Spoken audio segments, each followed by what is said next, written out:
Welcome, here I've got SONY Xperia C5 and I'm gonna show you how to turn on and off the camera location tags at this device.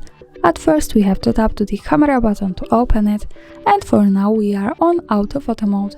From here let's go to the left corner at the bottom.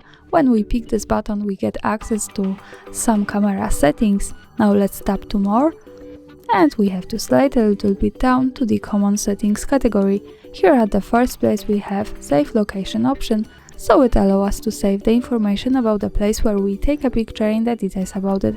And by using the button from the right we can easily turn it off and turn it on as we need. And that's all, thanks for watching, subscribe our channel and leave the thumbs up.